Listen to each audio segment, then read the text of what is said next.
Please remember to like, comment, and subscribe on our YouTube channel now. At Blind Community Thrift Store on YouTube, and more info about this radio reading service, Navalins, and the Blind Community Thrift Store at www.blindcommunitythriftstore.com. The Blind Community Thrift Store radio reading service will begin shortly. We will be reading local news from around the Southwest Missouri area, Monday through Friday, 10 a.m. to 12 p.m. on YouTube, KSMU, and on the Audio Reader Network at Kansas University.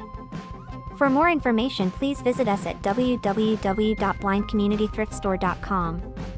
Please stay tuned as our broadcast will start soon.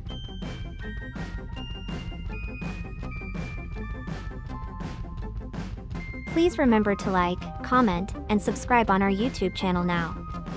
At Blind Community Thrift Store on YouTube, and more info about this radio reading service, Navalins, and the Blind Community Thrift Store at www.blindcommunitythriftstore.com. The Blind Community Thrift Store radio reading service will begin shortly. We will be reading local news from around the Southwest Missouri area, Monday through Friday, 10 a.m. to 12 p.m. on YouTube, KSMU, and on the Audio Reader Network at Kansas University. For more information, please visit us at www.blindcommunitythriftstore.com. Please stay tuned as our broadcast will start soon.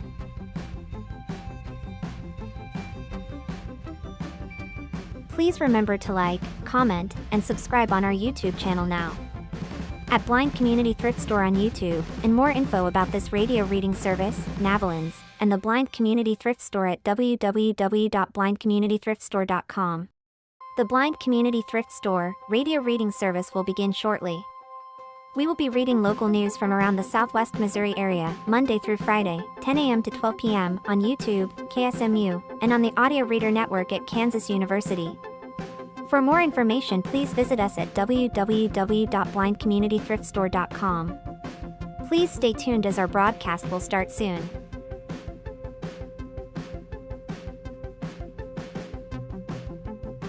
Please remember to like, comment, and subscribe on our YouTube channel now. At Blind Community Thrift Store on YouTube, and more info about this radio reading service, Navalins, and the Blind Community Thrift Store at www.blindcommunitythriftstore.com. The Blind Community Thrift Store radio reading service will begin shortly. We will be reading local news from around the Southwest Missouri area, Monday through Friday. I'll even put my phone in airplane mode. Cool. Oh, I was just letting you know. I'm sorry. I didn't mean to make you feel like.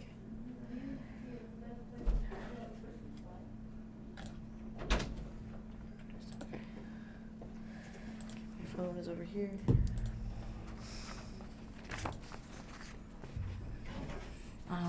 Another religious article. This is not a religious article. This is about Habitat for Humanity. The time is 10 a.m. Go. All right. Ready to read the intro? Yes. Thank you for tuning in to the Blind Community Thrift Store radio reading service. My name's Madison, and I'm here with my good friend Savannah. We invite you to listen to our broadcast both live and on demand. Our live sessions are available on the Blind Community Thrift Store YouTube channel Monday to Friday between 10 a.m. and 12 p.m. each week. Additionally, you can access on-demand content through the Audio Reader Network, which offers a wide range of audio materials for the visual impaired community. To explore content from the Audio Reader Network, please visit us at www.reader.ku.edu. This site provides details about accessing content via Amazon Alexa, Audio Reader Network mobile app, and information on receiving a radio to listen to the broadcast by KSMU Radio. All broadcasts are played over KSMU's sub-carrier airwaves at 67 kilohertz on 91.1 from 3 p.m. to 5 p.m. Monday through Friday. Contact Audio Reader Network for information on receiving a pre-programmed radio. Awesome. All right. And I'm going to very quickly read you the events from the Greene County Library website. Today, we have Hallmarks of Scandinavia.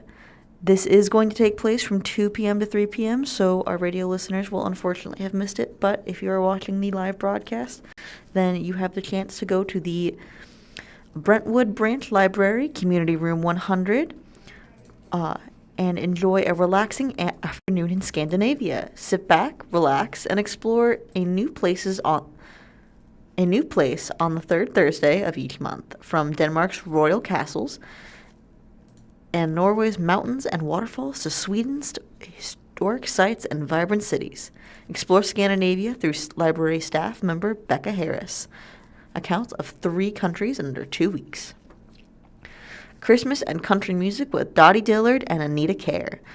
This will be also Thursday, December 18th, 7 p.m. to 8 p.m. at the Library Center in the Hatch Auditorium, 500. This will be some music, and this will be for adults. Celebrate the legacy of a legendary Nashville quartet and their classic holiday and hit recordings. Silver Screen Surfers, the shop around the corner, rated G. This will be Friday, December 19th, 10 a.m. to 12 p.m. at the Ash Grove Branch Library, Community Room 25. Step back in time with classic films that bring the magic of the silver screen to life. All right, Madison, would you like to kick us off with our starter article from the Springfield Business Journal? Which one? This one, right? Have this one right here. So we're doing them in order? Mm-hmm. All right. All right, next article for the day. From left, Bart Brown, Ozarks Food Harvest president and CEO, accepts a poultry donation for Smart Chicken, represented by Joe Horvath, and he's an account manager. And you can see both Joe and Bart next to each other, and they're next to a table with the logo Air Chilled Smart Chicken, and there's donation boxes. Which brings me to the title. Donation nets are Ozarks Food Harvest over 2 tons of chicken by SBJ staff. And this was posted online on December 16th of this year. Ozarks Food Harvest Incorporated is in possession of over 2.6 tons of chicken following a donation from a Waverly, Nebraska-based company. According to a news release, the Springfield-based nonprofit received 5,300 pounds of poultry through Smart Chicken's 23rd annual Smart Giving Holiday Challenge campaign.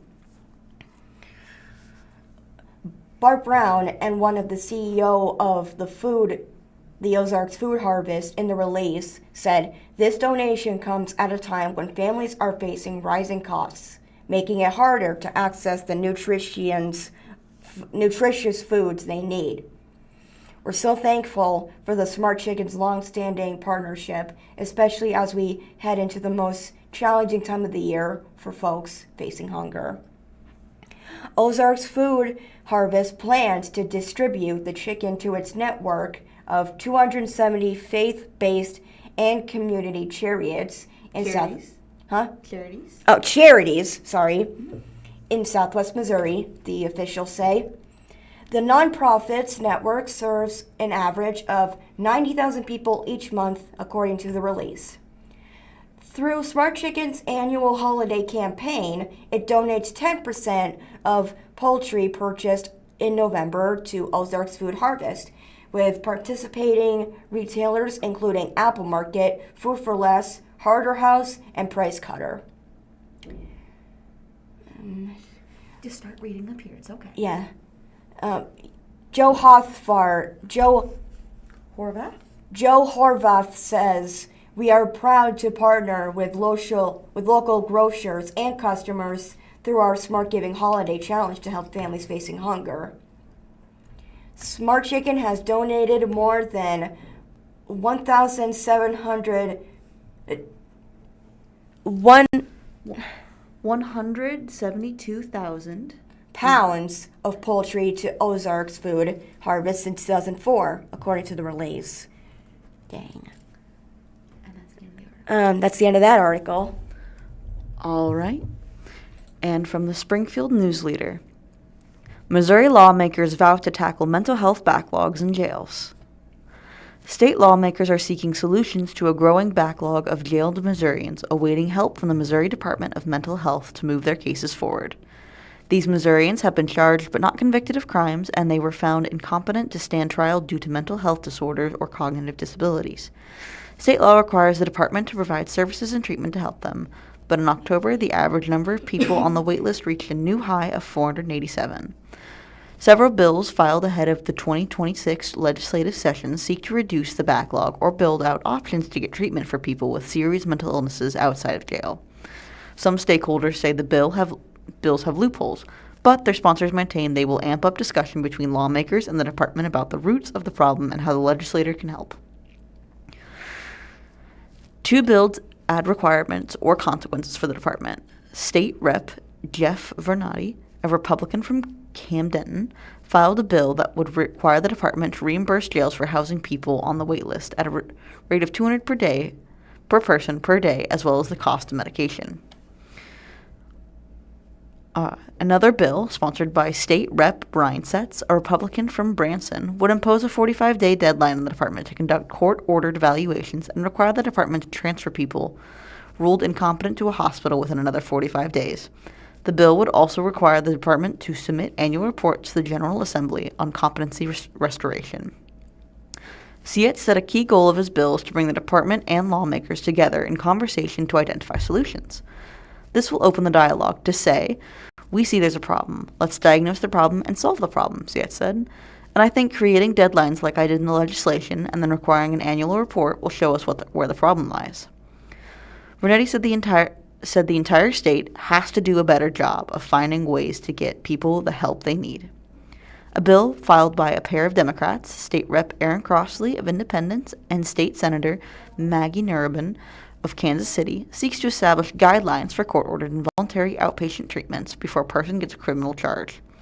The state's framework for competency restoration, treatment, and services designed to allow defendants to have their day in court has been moving away from department-run psychiatric hospitals. A 2023 law authorized the department to offer jail-based competency restoration services and also allowed outpatient treatment for certain people who could be safely released on bond. The department launched 4 jail-based pilot programs in St. Louis City and County, as well as Clay and Jackson counties, but law enforcement officials involved in those pilots have reported mixed results. Crossley said his bill, which delineates a process for courts to assess whether involuntary treatment is necessary for the person to respond, is designed to make sure that we're not forcing people into a situation that is against their wills unless it is absolutely necessary. He said it could also help slow the growth of the waitlist for competency restoration services by helping people get treatment earlier. Bless you. Thank you. We're talking about getting people help as early as we can, Crossley said, and we know that when we help people with any healthcare issue, the earlier the better, and the more restored they will be to live dignified lives in the community. Nurnborn said that the bill would lay out a pathway to get treatment for people with serious mental health conditions who would be better served outside of a psychiatric hospital.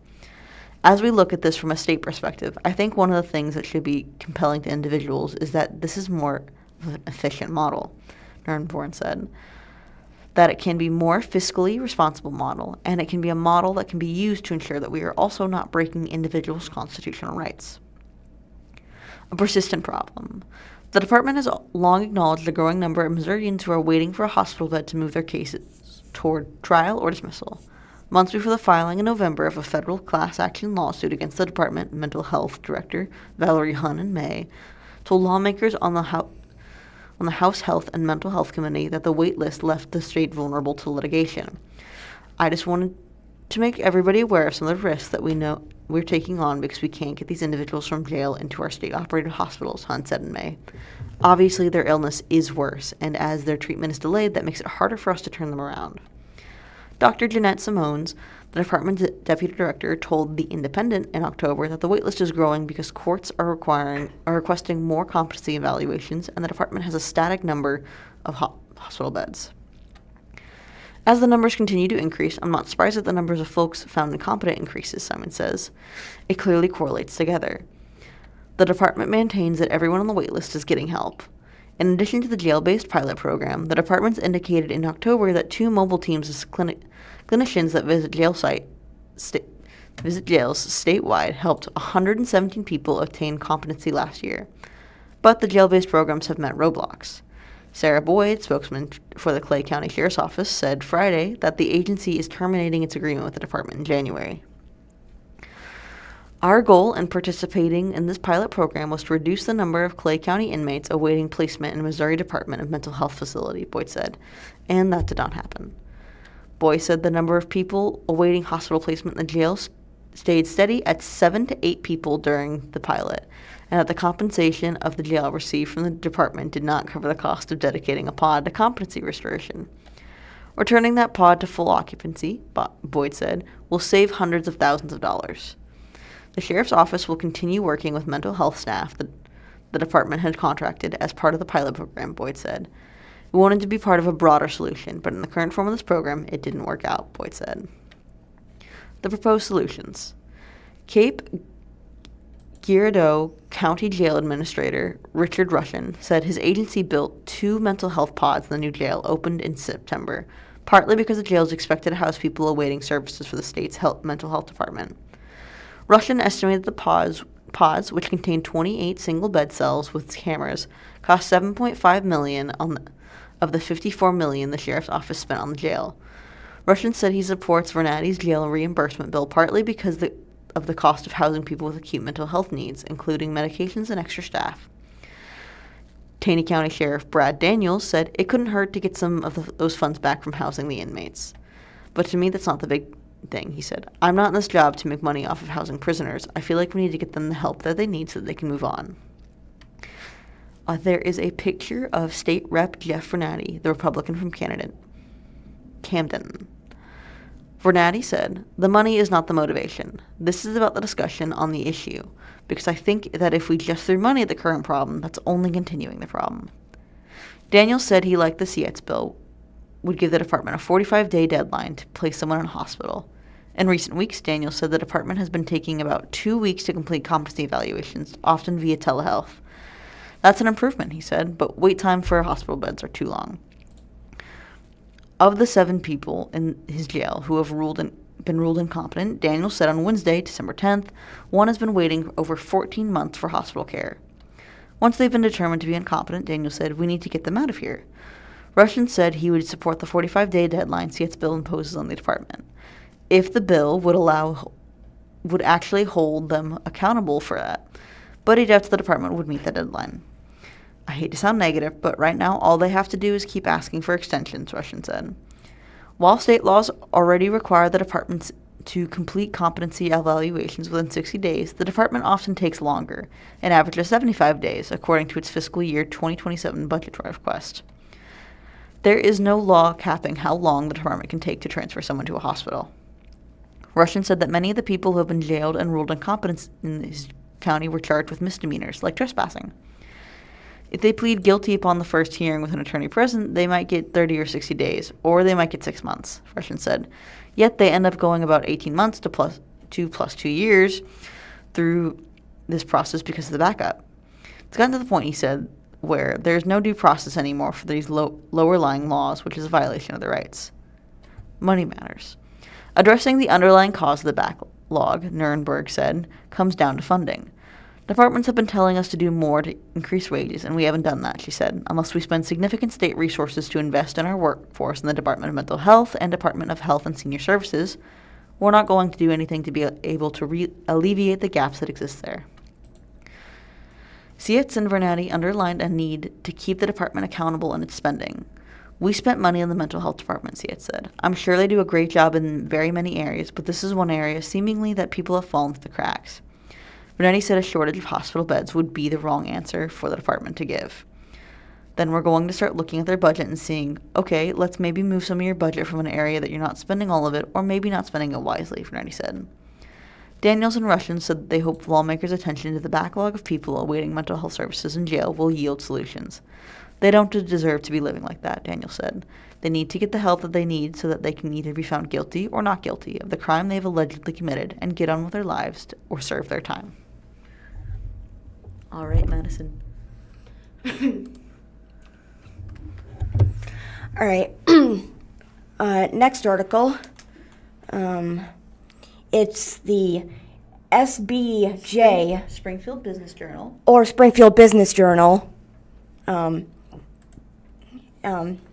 Let's see. Starting off, we have a picture of the O'Reilly family making a lead gift for a new pediatric facility at Mercy's South Campus. Pictured from left are Charlie, Rosalie, Larry, and David. And there's other pictures of them again. Oh, and there's a picture of the Mercy Hospital, the Children's Mercy Hospital. And it's got rainbow tinted windows and everything. Looks pretty.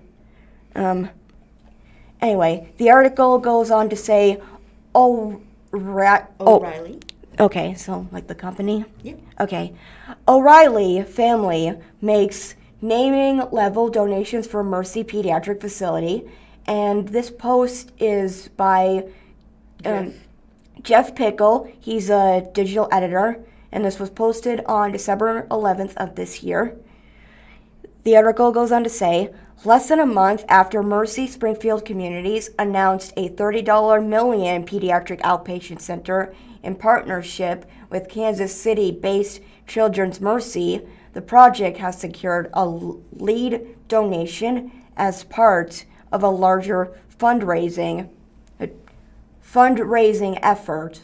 Part of a larger fundraising effort. Okay. The families of Charlie and Mary Beth O'Reilly, David and Stacy O'Reilly, Larry and Anya O'Reilly, and Rosalie O'Reilly Wooten are making a donation for the facility.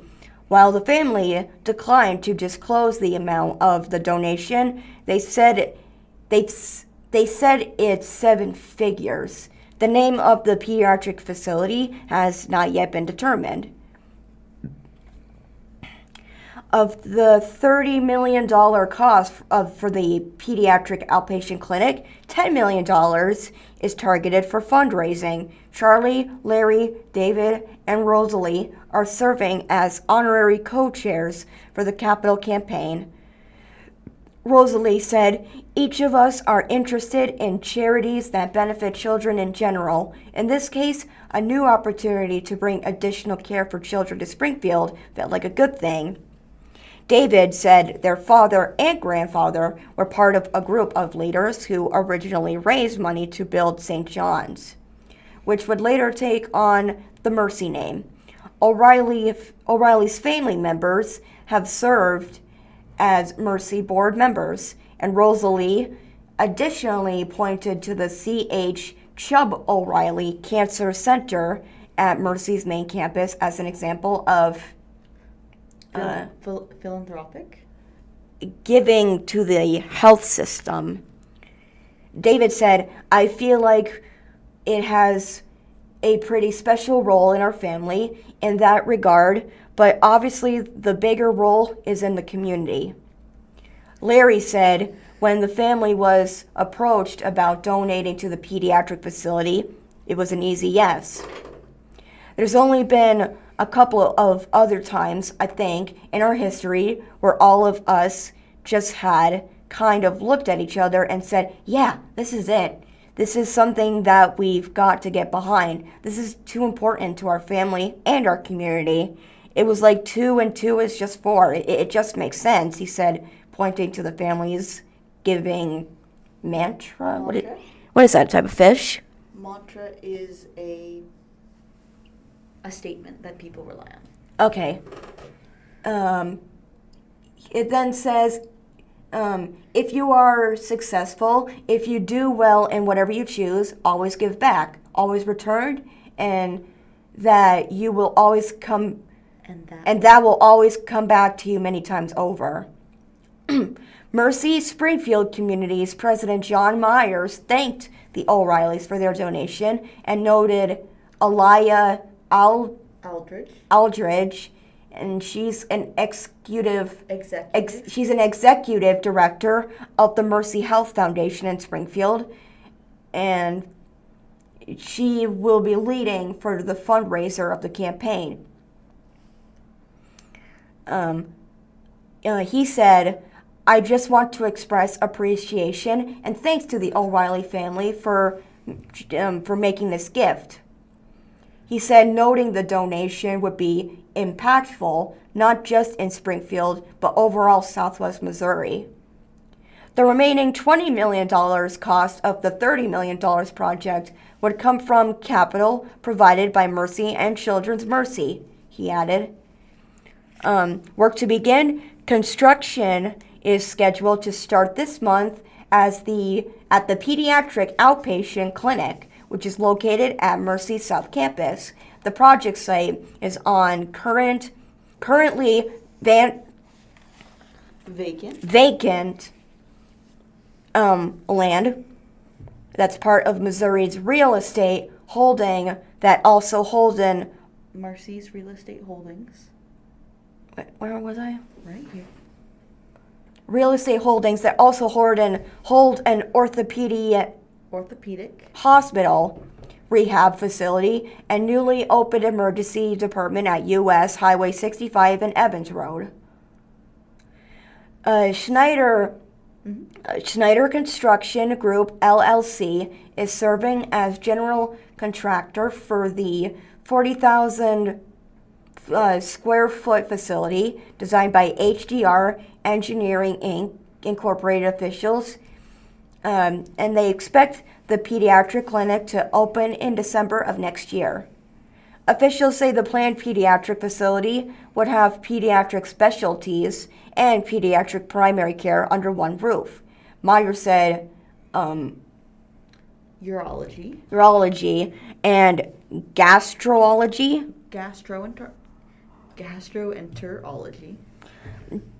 Those two would be among the facility services. Children's Mercy on December 9th announced the hiring of Dr. Troy Spild as a pediatric general surgeon for its Springfield operation. It's a return to Children's Mercy for Spild, which has more than 20 years of pediatric general surgery experience and has held leadership roles in Springfield, Illinois. Dr. Spield represents the first of what we hope are many new physician hires to help us enhance the pediatric specialty services at Mercy Springfield and to fulfill our community, to fulfill our commitment into the community to improve the health and well-being of children with specialty pediatric care options closer to home. Debbie Schwartzenkopf said that. Hang on. Sorry, something in my throat. Anyway, Debbie Schwartzenkopf is the interim chief administrative officer who is heading up local efforts for Children's Mercy in a news release. Mercy finalized its pediatric care agreement with Children's Mercy on November 1st. The two health systems in August signed a joint operating agreement setting up the arrangement following the announcement of a partnership between the organizations in March of 2024. Children's Mercy is now providing leadership oversight of pediatrics with providers employed by Mercy according to the deal's terms. The agreement covers Mercy's existing pediatric hospital within Mercy's Hospital Springfield and its specialty care clinics, along with the future pediatric outpatient facility. The website of Children's Mercy indicates its Springfield operation is providing pediatric inpatient care a pediatric intensive care unit, neonatal intensive care unit, pediatric surgery, pediatric emergency department, child life services, pediatric social work, pediatric respiratory therapy, and pediatric physical and occupational therapy. Oh, that's the end of that one. All right. From the Springfield Daily Citizen. Flooded roads complaints lead to new plan for stormwater at Ozark development. The Greenbridge Estates development has been controversial among neighbors since it was first proposed. This fall, heavy rain sent runoff from the site into the road and nearby properties. There is a photo of Amy Acker talking about how the Greenbridge Estates development could affect her land. There is a woman standing in front of a tree, gesturing outwards with a hand as she is speaking. Photo by Ellie Freistack. Work is continuing on an Ozark housing development that will create up to 88 homes off Greenbridge Road. Residents of the surrounding area have opposed the plans for subdivision, citing a variety of concerns from ease of emergency access to stormwater runoff and the fact that the new neighborhood will share the adjacent Stone Ridge subdivision's only entrance and exit. During periods of heavy rain this fall, runoff from the new developments pushed muddy water and rocks across the road and onto some neighbors' properties. The project's engineer of record submitted a drainage report and updated stormwater plans for the site on November 13th. I had never ever seen water shoot out like that. I mean, there was 12 or 16-inch rocks all over the road. There was gravel everywhere, said Amy Acker, describing the aftermath of a heavy October rain. Acker, a fifth-generation resident of Ozark, owns about 90 acres of property on the north side of Greenbridge Road. Her sisters, parents, and grandmother all live nearby. Acker said she has big plans for her riverfront property in the future. She has used it as a venue to host community events, including Light the Way Christian Music Festival. My family prayed for over 20 years that they would be next to us on the river so we could take care of each other, Acker said. Now she worries the new development will present more flooding concerns for the property. Any more water at all could really wreck basically my whole family. Development changes pattern of water drainage. There is another photo of Greenbridge Road homeowner Victoria Lysel looking at the future site of the Greenbridge Estate, which borders her property. Photo by Ellie Freistack. There is a woman with brown hair in a side profile as she looks over open land.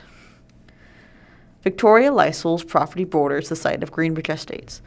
Her former neighbor owned the lands it is being developed on and sold it before moving. Since developer Terra Innovations acquired the property, the site has been razed with trees removed. These changes to the site altered the natural flow of stormwater. Lysel was not surprised when she began seeing stormwater directed onto the road and her neighbors' properties. It's literally everything everyone said would happen, she said.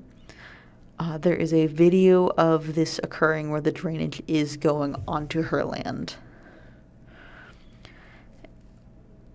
This video is from October 18th, and it's from the north side of the Greenwich Estates property. Ew, Video by... brown. Sorry. It's okay. It's the mud. Video by Victoria Lysel. Ozark Special Road District Commissioners Dwight McNeil told the Daily Citizen in last November that the road district met with the representatives for the developer, contractors, engineers, and the city of Ozark after the October storm. The flooding would have caused some permanent damage. We couldn't just allow that to continue, McNeil said. McNeil also stated that the developer for the Greenbridge Estates attempted to cut a new access onto Greenbridge Road without submitting a permit to OSRD. Effective December 1st, the road district ended a road maintenance agreement with the city of Ozark. Greenbridge Road is still being maintained by the Special Road District because some of the land surrounding it is unincorporated Christian County. New infrastructure will carry runoff to the Finley River. There is a photo of an auxiliary trucking truck exiting the easement leading to the Greenbridge Estate Works site on Tuesday, December 2nd, 2025, in Ozark. This easement, used by all construction vehicles for the project, is also the Lysel family's only driveway. There is a photo of a truck blocking a driveway. Photo by Ellie Freistack. According to the Ozark Communications Director, Mary Nider, both the city and road districts have approved the developer's revised stormwater plans, which were submitted in mid-November. The developer did not respond to a request for a comment. A drainage report from the developer's engineer of record noted the drainage area flowing towards the east increases in size as the site is developed. The report also described an existing natural channel to the north of the property that spills out onto the East Greenbridge Road, causing drainage issues at the location. There's another video from September 2025 showing brown water flowing over riprap around a detention base on the west side of the development, spilling onto the 10th Avenue. Video by Stornridge HOA. The revised stormwater plans specify new infrastructure that will collect stormwater from the west detention basin and the channels that currently flow onto the roads after heavy rain. A system of heavy pipes and curb inlets will direct stormwater downhill to the north routing it along 10th Avenue to a grate at the intersection of Greenbridge and Riverside Road. The water will ultimately flow into the Finley River. There is an overhead photo showing parts of a detention pond on the west end of the Greenbridge Estates development. This photo is provided by the Stone Ridge HOA. Development's project in another state led to lawsuit. Terra Innovations has developed residence and vacation rentals in several states, including the Sunkissed Hills waterfront properties on Crystal Lake in Benzie County, Michigan. In November 2024, the Crystal Lake Watershed Association announced that it was suing Sunkissed Hills LLC, which is connected to Terra Innovations. The lawsuit lists a number of defendants, including officials from the township Sunkissed Hills was developed in. The Sunkissed Hills development began with the clear cutting of the mature forest on the steep slopes and the filling of regulated wetlands. Due to the clear cutting and excavation, erosion from the site began to pollute, impair, and or destroy the wetlands, Betsy Valley Trail, and Crystal Lake, harming CLWA members' substantial recreational and property interests, the suit said. The lawsuit alleges that the developer and township failed to follow environmental protections required by the local zoning ordinance. It also says that the developers constructed an unpermitted private road on the Michigan property, and that soil and silt washed into the surrounding wetlands during periods of heavy rain. CWLA later dropped its lawsuit against the township, according to reporting from Interlochen Public Radio. Online records on the Benzie County Court Circuit indicate that the litigations against Sunkissed Drive LLC is ongoing. All right, and that is the end of the article.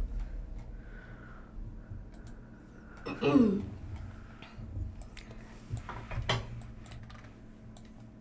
on, I'm getting up there.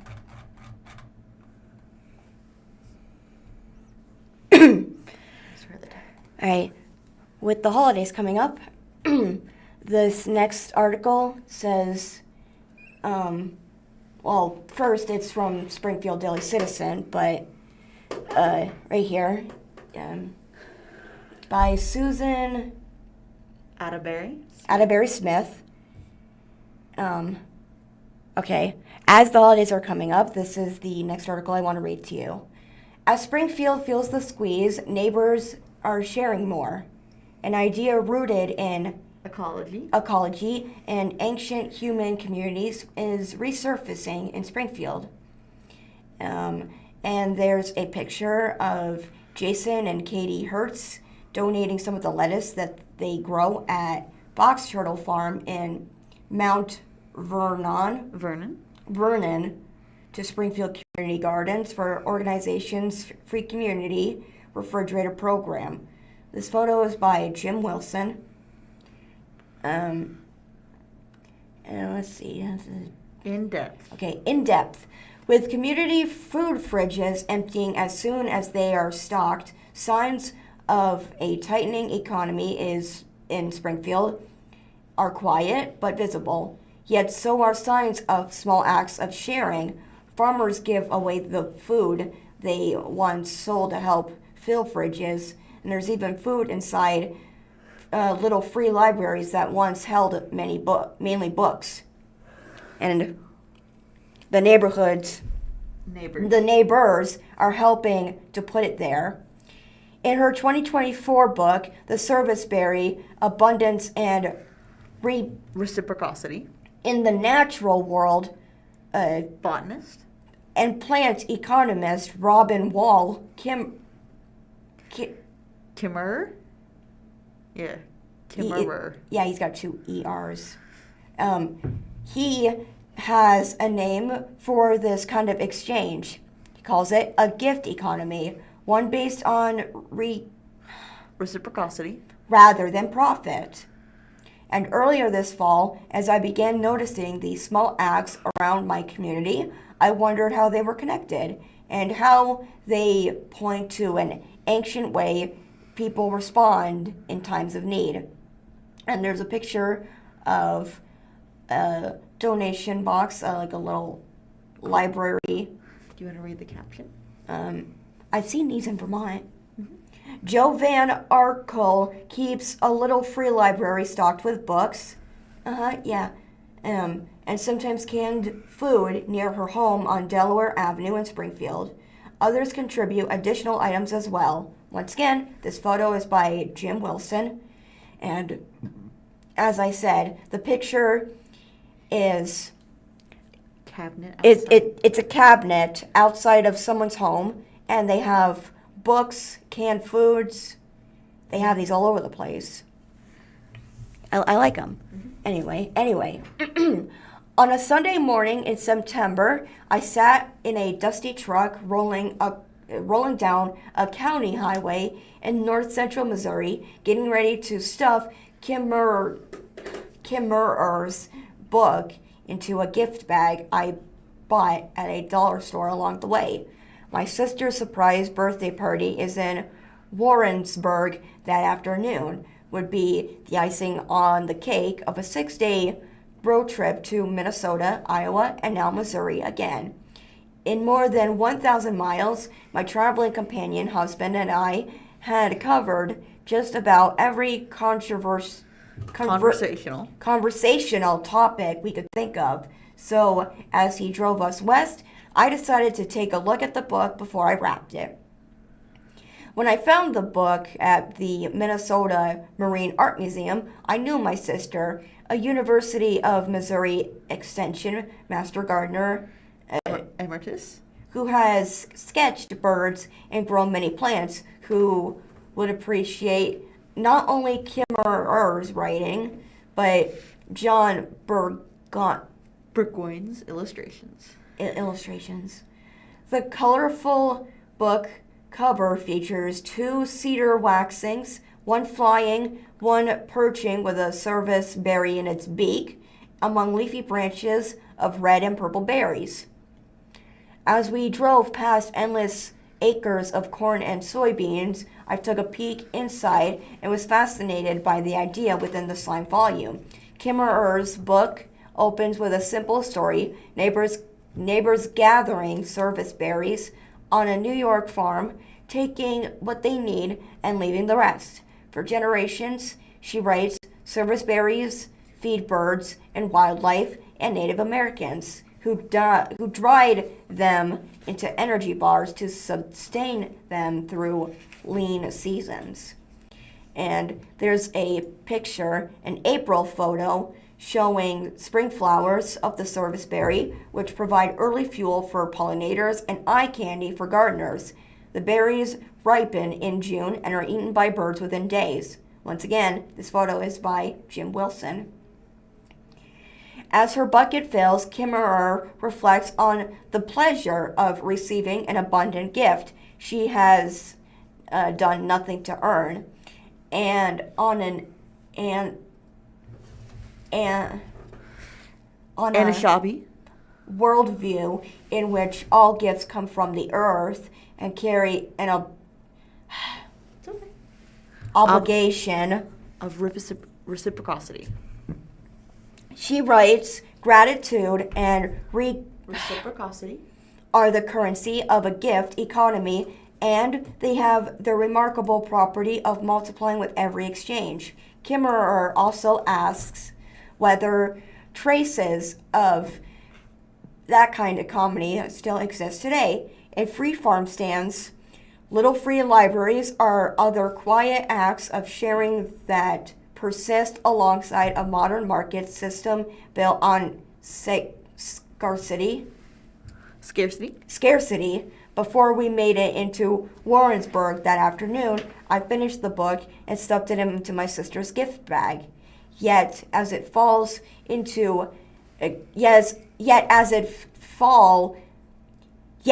fall gave way to a holiday season of gift giving, Kimmerer's idea of a currency for gifts kept flowing through my imagination as I began a scavenger hunt for such currencies within my own community. The article goes on to say, gift exchanges in the natural world. In nature, those currencies flow everywhere. Take the gift exchange surrounding the serviceberry itself, a summer fruit producing shrub or tree. Downy serviceberries, commonly dubbed Juneberry, calls Missouri their home. Kimmerer writes about the serviceberry named Saskatoon. Yep. Like, is he actually naming the serviceberries? Just keep reading. Anyway, they're native to the northern states and Canada, explaining how the trees' leaves draw carbon dioxide from the atmosphere and turn it into sugar through photosynthesis. The gift of the atmosphere now resides in the berry. When the cedar waxwing gobbles it up, some of that carbon becomes the feathers that paint it a yellow band on its tail, which flashes in the afternoon light. When that feather falls to the ground, it becomes food for beetles, who become food for a vole. Vole, yes. Yeah, it's like mole, but with a V. Mm-hmm. Whose death feeds the soil, who feeds the serviceberry seedling, just germinating at the end of the woods. It's a cycle Ozarks wilderness survival instructor and naturalist Bo Brown, a longtime forager like Kimmerer, can't help but consider too. And there's a picture of Bo Brown resting against the trunk of a tree by a presentedly dry creek bed in his land in Rogersville, Missouri. And this photo is by Jim Wilson. On the nature walks he leads, Brown often points to the mutual beneficial relationship between mushrooms and trees.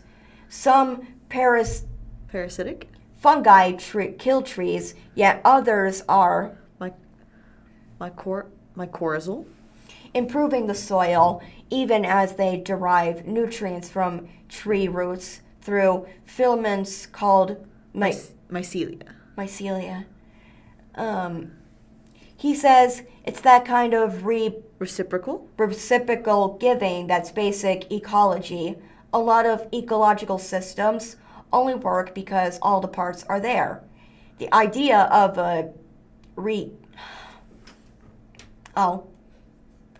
ancient human gifts economies parallel this natural cycle, Kimmer points out, describing potlatch celebrations among indigenous people in the Northwest where gifts circulate within a group. Okay, the idea of a reciprocity is one American Indian Center of Springfield Executive Director Valerie Badhorse, a member of the Chippewa tribe of the Anishinaabe, also grew up with. Badhorse says, we're always taught that if we go and take something, like if you pick a flower, then you have to leave something for that. It's always taught in the culture. Right. In Springfield, gifting precedes Christmas due to community needs.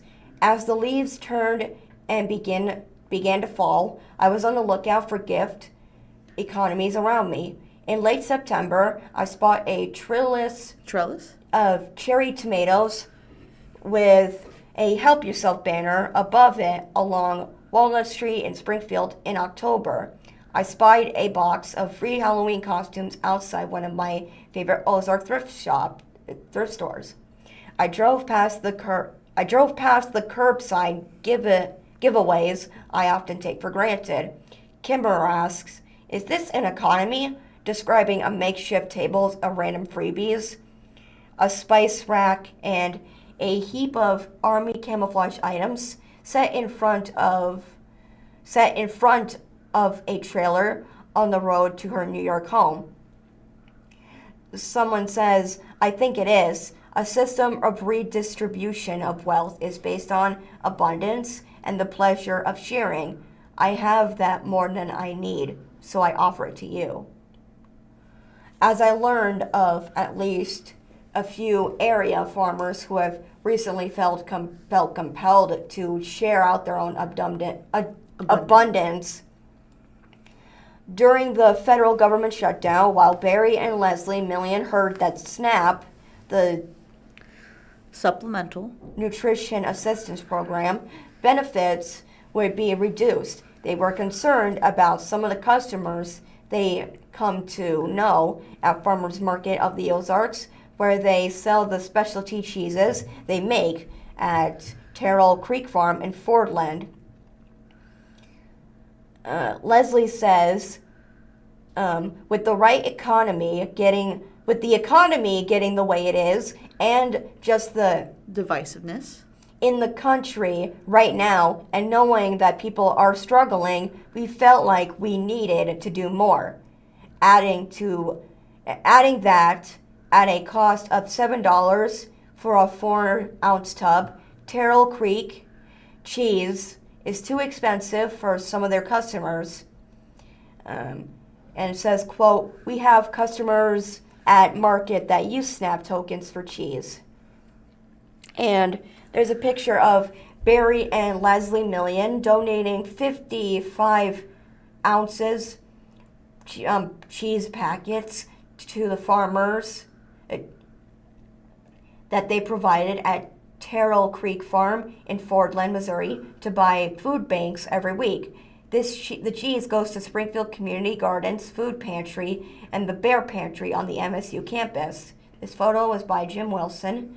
The Millions also learned that Springfield Community Gardens community fridges were emptying only minutes after they were filled at the Fairbanks at 1126 North Broadway Avenue and through the Springfield Greene County Library District at Midtown Library 397 East Central Street and the library station at 2535 North Kansas Expressway. Food in fridges is free to anyone in need. Executive Director Molly Otterson, which is an SCG founder and executive, she says, "When SNAP was shut down, we were filling the fridges, and in just 10 minutes, they were empty. People were taking too much because they panicked." The Millions can understand that feeling too. A few decades ago, they were also struggling. Leslie says, "Barry and I know what it's like to be food insecure and to be on SNAP because of years ago. When we were young, just getting on our feet, we had 3 children under the age of 5. I was still going to college and working part-time, and he was working full-time. We were on food assistance. It was very, very important to us. So this fall, when Barry suggested they spend a few hours working to make cheese to give away each week, Leslie agreed. By Thanksgiving, they've been delivering cheese to the community fridges for about a month. Even though they aren't solving the problem of hunger, Leslie says it feels like we're doing something. This photo is once again by Jim Wilson, and it's a picture of Barry and Leslie Million of the Terrell Creek Farm, primarily using milk from their Nubian and Alpine crossbreed goats. Jason Hertz echoes her sentiments since the end of the summer. He and his wife, Katie, have been adding salads to the fridge from Box Turtle Farm, their organic vegetable farm in Mount Vernon. Vernon. He says, it just feels like the right thing to do. We're able to do it now. There's some cost to us, but we're doing all we can. Earlier this year, the Hertz felt like they were living in a dream. In 2023, the Box Turtle Farm became part of the U.S. Department of Agriculture Local Food Purchase Assistance, or the LFPA program, which uses the Hertz and other local farmers sold products to SCG to help stock food pantries in a 17th country area around Springfield. Jason says, through that program, we were able to sell food that was to be donated, and it was a dream. I got into this to produce food, to be able to get it to people in need and to be paid for it. Then in July, after the USDA grant SCG was cut, Box Turtle lost their 1/3 of its revenue. And there's a picture of Jason Hertz harvesting lettuce in one of the tunnels in Box Turtle Farm in Mount Vernon. And photo by Jim Wilson. Jason and Katie didn't stop supplying salads to community fridges. However, Jason harvests the greens, and he and Katie package them together before they're set aside for weekly deliveries to the fridges. They've appreciated hearing from recipients.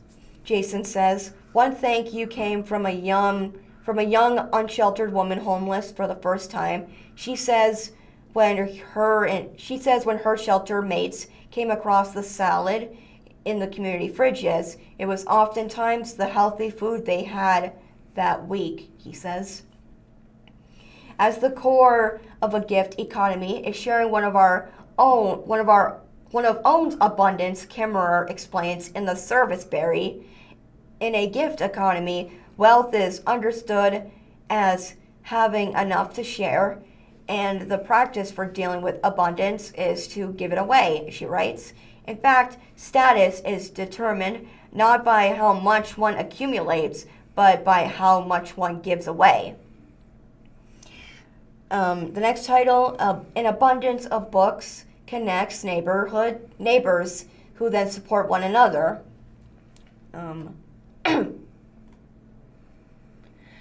Sharing a bounty of books is what John and Joe Van Arkel hoped to do when they set up a free library near their art studio in Springfield's North Side Weller neighborhood. Kimmerer names the Minnesota-based Little Free Library organization as another example of modern-day gift economy. She writes, the Little Free Library movement has spread all over the country to share a love of reading and to bring books to everyone in a gift economy. That's an incremental step beyond sharing a book with a friend to sharing it to your neighborhood. I can read the next section. Can you read the next section, actually?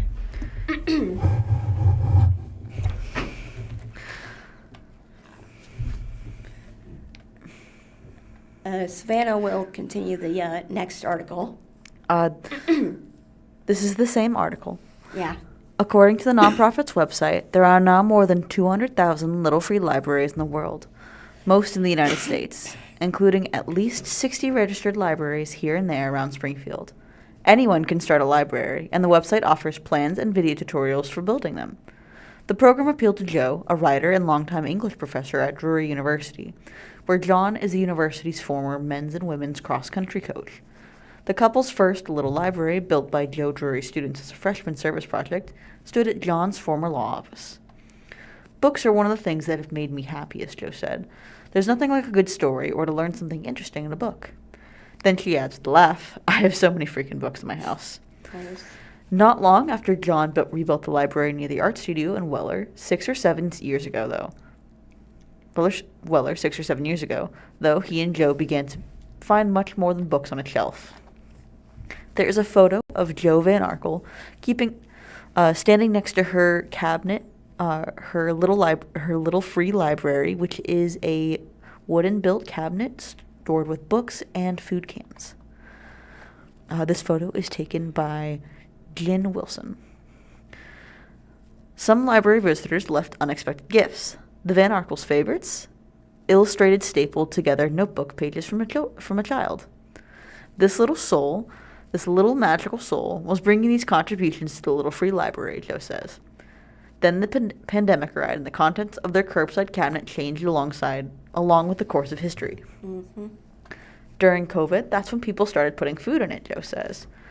Native New Yorker Samara Maldonado discovered the Van Arkel's library not long after moving to the neighborhood in 2022 when her daughter, Zola, was a year old. Finances were tight for her family then, she says, so she appreciated extras like books. We've gotten books from here, Maldonado said. It's a godsend. On the Saturday before Thanksgiving, Maldonado had driven up to the curb and found a small rubber ducky next to the can of soup for Zola, now 5, who added it to the ducky collection she was playing with in her car seat. Aww. However, ever since discovering the library, Maldonado has also given back boxes of grits, canned soup, children's Bible books, and even feminine hygiene products. You pay forward, Maldonado said. If somebody gives you an extra penny, you try to help someone else. John still stocks the shelves of the library, yet, looking out the window from time to time, Joe has also noticed the neighbors leaving donations too. They have become the caretakers, she says. The serviceberry inspires a local book club to write songs. While I saw evidence of gift economies here and there in my community, I found only a few people who had read the serviceberry recently.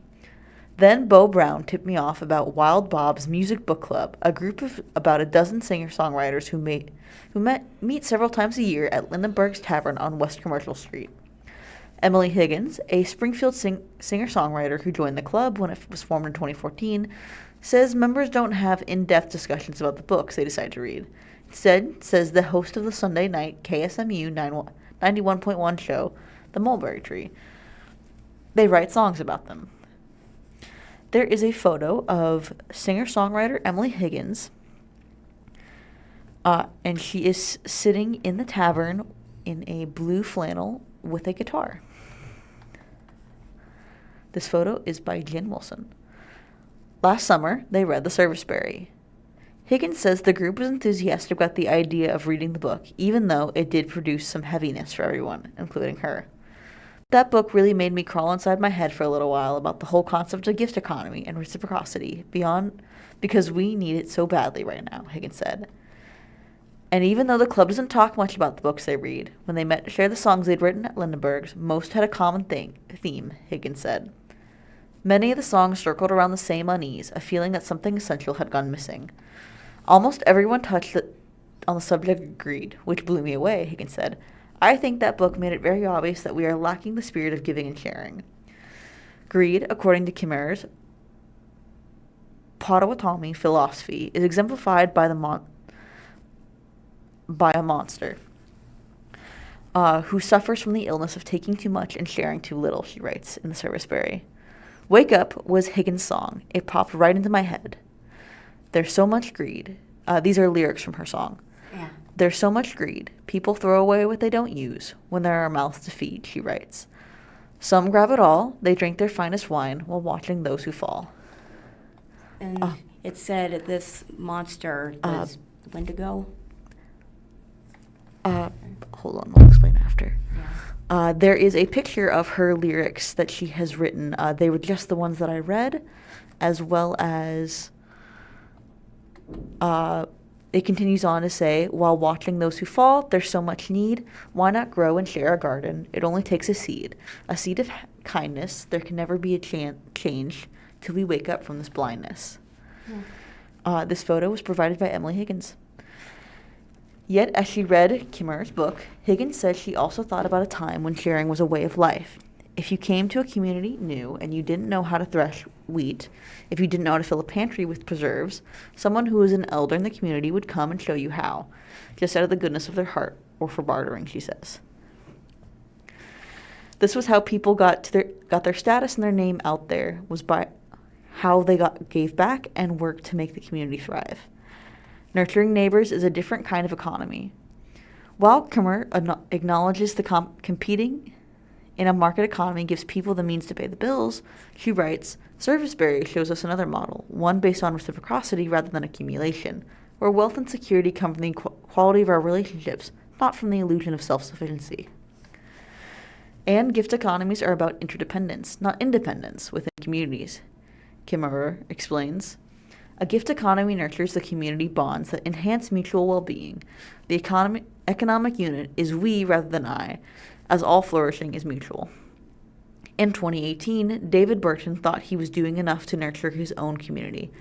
A former newspaper journalist and longtime communications and county program director from the University of Missouri Extension, he understood the need for community bonds. His entire career had been a nod to their societal value. Then he took another look at where he stood in the Republic neighborhood, where he and his wife, Stacy, had lived with their 2 children for 16 years. I would tell people I thought I was a great neighbor until I discovered I was not, says Burton, whose column has appeared regularly in area publications, including the Springfield Daily Citizen. I got a hold of a book about neighboring and realized in reading that I didn't even know the names of most of my neighbors. The book was The Art of Neighboring by Dave Runyon, which made Burton realize he was just following along with cultural norms, he says. You know, I waved at people I picked up after my dogs, and the police had never been called to my house for wild parties, Burton jokes. There is a photo of him standing in his garage with a shirt that says Good Neighbor. And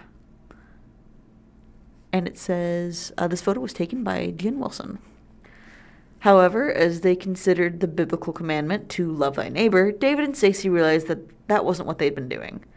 It turns out the opposite of love is apathy, and really what we were demonstrating was apathy because we didn't know any of them, he says.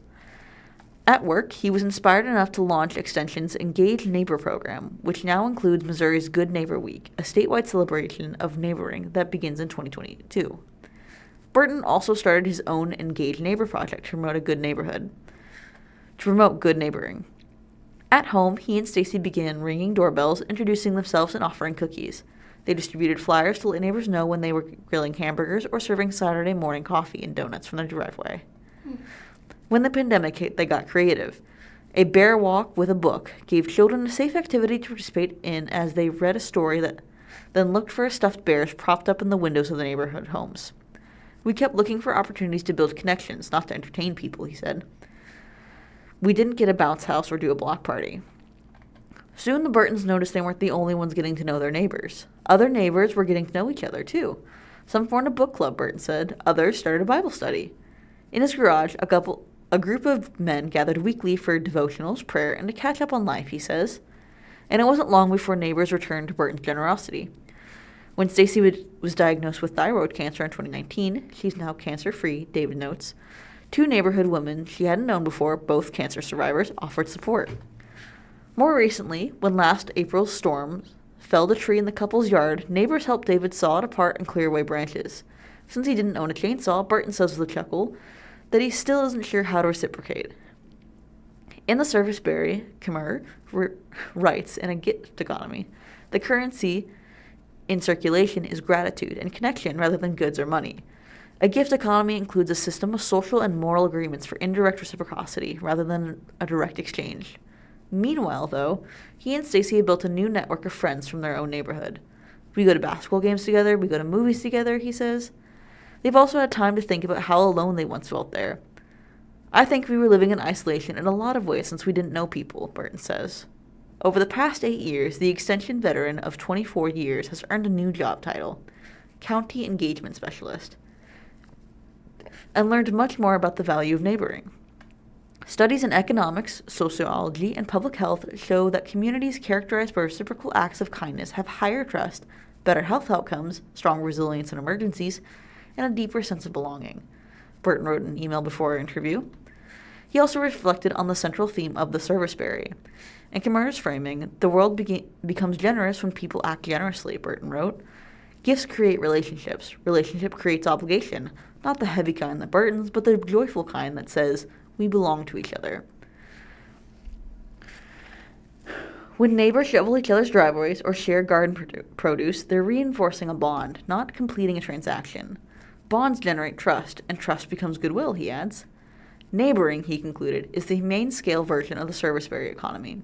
Local, relational, regenerative, rooted in gratitude and mutual responsibility, Burton wrote. Every small act of kindness is like a berry shared across the landscape. And when enough of those acts accumulate, something powerful happens. A culture of reciprocity takes root. Addison calls it mutual aid and claims the resilience in it engenders it even more crucial during times of economic insecurity.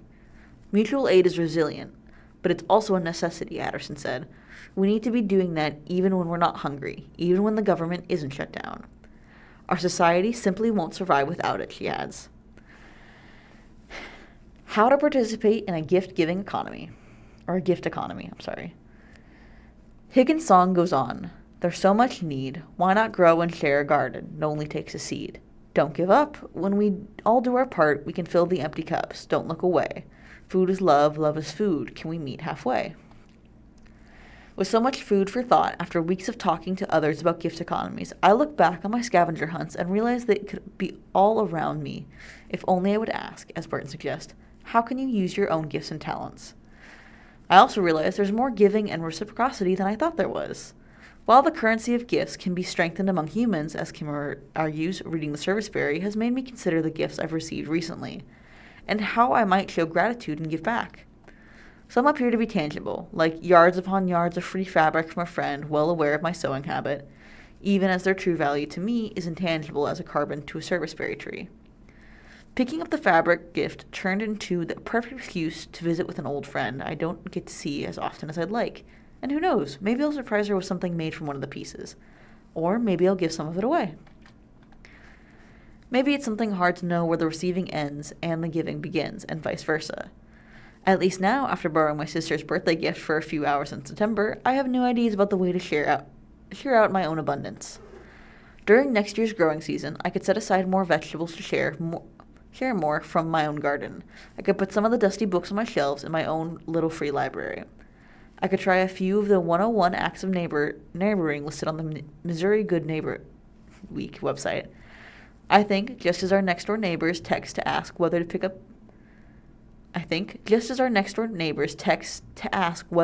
packages on our porch and leave the garage door cracked for the cat. We need our neighbors. We are out of town beyond grateful for the birth of our new granddaughter and babysitting her big brother. Until last Monday, our son and daughter-in-law had kept her name a secret, and needless to say, whatever story I was working on would have been the last thing on their minds. Yet somehow, her name happens to be Robin. They wanted her to have a name from nature, our son says.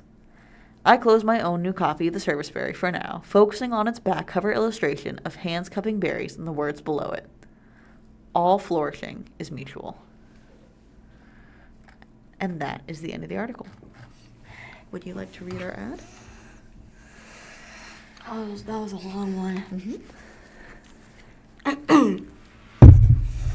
We are currently broadcasting live from the Blind Community Thrift Store, situated at 2713 North Kansas Expressway in Springfield, Missouri. For additional information about our store, please visit our official website at www.blindcommunitythriftstore.com.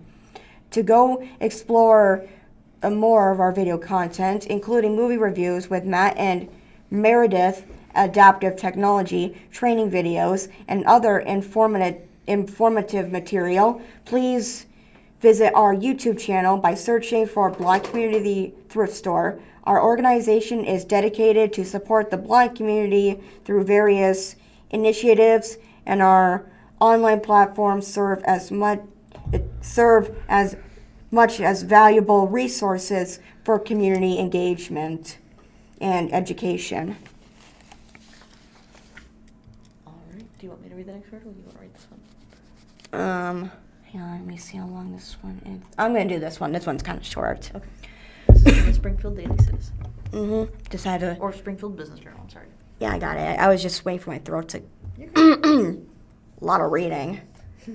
Anyway, next article is once again by Springfield Business Journal, or SBJ. And it's posted by Gregory Holman. He's a deputy editor. And this was posted yesterday. Editor's note. Do you want to read the title of the article first? Sorry. It's down here. Right there. Oh, the article says Springfield Business Journal publisher to acquire the daily events. Editor's note. Because this news impacts Springfield Business Journal, we have opted to place this article in front of the paywall. More information has been added to this story as of 2:30 p.m. on December 17th. Marty Goodnight, a Springfield Business Journal publisher and incoming owner as of January 2nd of next year, said this morning that he and his wife, Shalina Goodnight, will acquire the Daily Events as an independent sister company, according to a news release. Goodnight told SBJ's newsroom in an email that the purchase includes 100% ownership of the Daily Events through Daily Events Media, LLC. The deal is expected to close December 31st, according to the news release. Goodnight declined to disclose his investment in making the purchase, saying, "This is a deliberate long-term investment in a publication that plays a vital role in the regional business ecosystem." Goodnight says there are no immediate plans to change staffing or relocate from the Daily Events' current location at 310 West Walnut Street. The publication will continue to operate as a separate company with its own identity, mission, and established publishing routines, according to the release. Goodnight said, "Our focus right now is a smooth transition and continuing to serve subscribers and advertisers without distribution." Since May of 1995, the Daily Events have been owned by Springfield entrepreneur Jeff Schrag, who in 2024 was elected as the city's mayor. Schrag, did I pronounce it right? Schrag purchased the Daily Events from Ernest and Juanita Young after relocating to Springfield, according to the release. Asked why he decided to sell the Daily Events after 30 years of ownership, Schrag told SBJ this morning, "You don't want to wait until it's too late to sell something. If things are good, you just kind of know. I don't know how to explain it. Anybody who's retired could probably understand it. At some point, it just feels right to move on." Schrag also said he had not been shopping the business around for sale, but had recently connected with SBJ's Goodnight. He said one of his decisions to sell, Schrag said of his decisions to sell his newspaper to the Goodnights, said, it just seemed like a great fit. Schrag described balancing the work of an entrepreneur running properties like the Daily Events with his work as mayor of Missouri's third largest city. It's a challenge to keep the calendar going, and it's one thing to go to meetings, and it's another thing to move the community interest forward, he said. But because that is something that's kind of always on your mind, we've got these things. We've got this idea. We're going to move it forward, and that just takes a lot of mental energy. So I think it would be very hard if you didn't have an established business. If you had a business that you were wanting to grow or get off the ground, that also takes up a great deal of the same type of mental energy. The daily events print circulation was listed as 287 by the Missouri Press Association in recent years. Goodnight characterized it as specialized professional audience. And he says, this is an investment in the business authority band, Goodnight said in the release, and also said it's about preserving trusted local institutions and ensuring business leaders continue to have dependable daily information they can rely on. That's the end of that article. All right. From the Springfield Daily Citizen. Board sets policy to make Ozark High School non-ranking, sticking with the cum laude system. Policy change in attempt to clear confusion with how student ranking is tracked. How it is shown to students and submitted to colleges. Board members apologize for confusion caused. This article was written by Joe Hadsell. The Ozark School District Board of Education met on December 16th, and there was a photo of them taken by Joe Hadsell. There is 8 people sat around a table as they discussed. This is, again, the Ozark School District Board of Education members. With the policy change, the Ozark School District's Board of Education confirmed Tuesday that its high school will remain non-ranked. That means a student's class rank, a measure of where their GPA measures against other students, will not be used for recognitions of academic achievements upon graduation, or be a part of a typical academic reports. The rank will still be tracked, however, and can be viewed by students and parents inside the district's grade reporting portal, and it will also be made available to higher education institutions that request it. Superintendent Lori Wilson said that the new policy approved with a 7-0 vote Tuesday fixes a communication error between the board and the district's administration. She said neither the board nor the school district had ever intended for Ozark to return to a system where students are ranked and valedictorian is named. The goal was to be a non-ranking school, Wilson said. We want to recognize as many students as we have and do the cum laude system. But when a student wants to see their class rank, they need to be given that information. There is a photo of Superintendent Lori Wilson as she is speaking on Tuesday. She is speaking over a podium into a microphone. The changes to board policy IKC is important because students at Ozark High School said they were under the impression that the school was already non-ranked. Had they known it was ranked, they would have scheduled classes differently throughout their high school careers.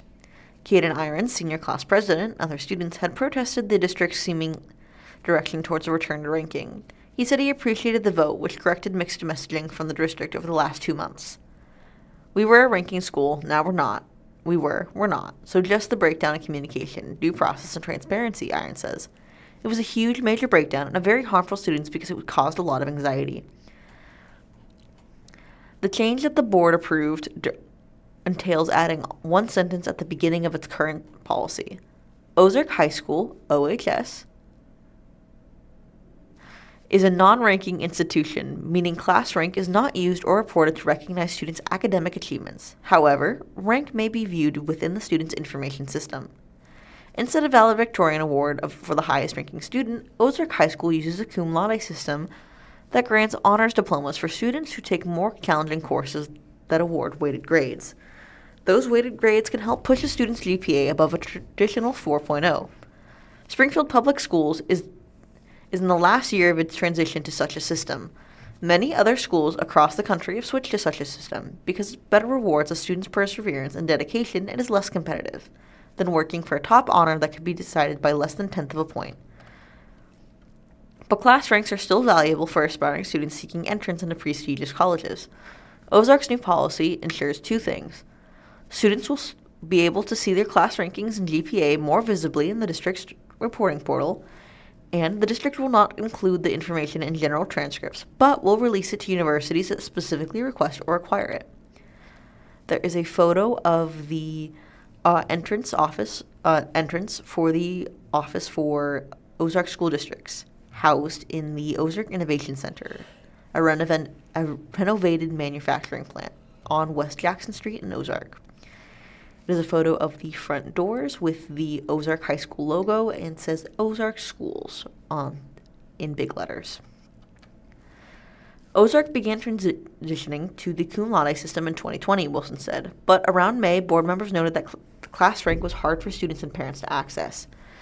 Board President Amber Bryant said the district is bound by law to share class rank if it is tracked. She said during the meeting that the board's intent was to make the information more freely available. This is what should have happened, Bryant said during the meeting. There was a lot of different legislation that changed and a lot of politics that didn't work out. All we can do is to realize that we did and learn from it. What we did and learn from it. The board's direction Tuesday contrasted from a November meeting where Irons and student Alexander Fletcher spoke in favor of a non-ranked system. The two students spoke as part of a presentation by Ozark High School principal Philip Witt. The presentation was in response to how the rankings became much easier to access and share in PowerSchool, the district's informational portal. Irons said that the data being so public created the impression that the district had switched back to ranked system. In a ranked system, students would have much more different choices about what and how many classes to take. That could include not taking any summer school classes. The extra coursework of non-weighted classes would bring down a student's GPA, he argued. Board members during the November 18th meeting expressed frustration that the presentation, while good, was delivered in November and not the beginning of the school year when they issued that directive for easier access to the ranking. The waters were further muddied when the high school on November 24th emailed parents saying that the Ozark had switched back to ranked high schools, noting that a profile shared with colleges and universities identifies the school as such. Irons voiced concerns over the back-and-forth nature of the decision Tuesday. In the public comments section of the meeting, he criticized the board for making the accessibility change without letting students or parents know, noting that the directive wasn't recorded in meeting agendas or minutes that he searched. Students experience confusion, anxiety, and avoidable harm, Irons said. That impact is real, but it is a consequence, not the root problem. The root problem is how the decision was made. Outside of its normal procedure, the board allowed Irons to ask follow-up questions during its discussion of the agenda item, and board members apologized to Irons for the miscommunication. Justin Kurtzman, one of the more frustrated board members in November, said Tuesday that the policy was enacted as always the board's intent. The original intention of the directive was to simply say, it's there, we know it is there, you can request it. But it was a little painful to get, Kirkman said. We were attempting to make it easily obtainable for those who needed it, but not to change whether we were ranking or not. Irons said he appreciated the board's policy change, saying it came from a good-hearted place, and said that Ozark's future seniors should have a much less stressful time picking classes. He noted that until the handbook and other publications are updated, however, the contradictory aspect will remain. They didn't update the handbook tonight. They just updated board policy, which is policy, not procedure, Irons said. So there is still some contradictions there. Tuesday's change to board policy IKC will eventually be reflected in other documents, such as the school profile and student handbooks, Wilson said. We've already sent information to students that they can see this on their PowerSchool portal, Wilson said. It's up to students whether they want to share with someone else. We will continue sending information from the transcripts from the high school office that remind them that they were going to have some transcript options for you, and you can make some changes on whether you want to send them to college or not. All right, that is the end of this article.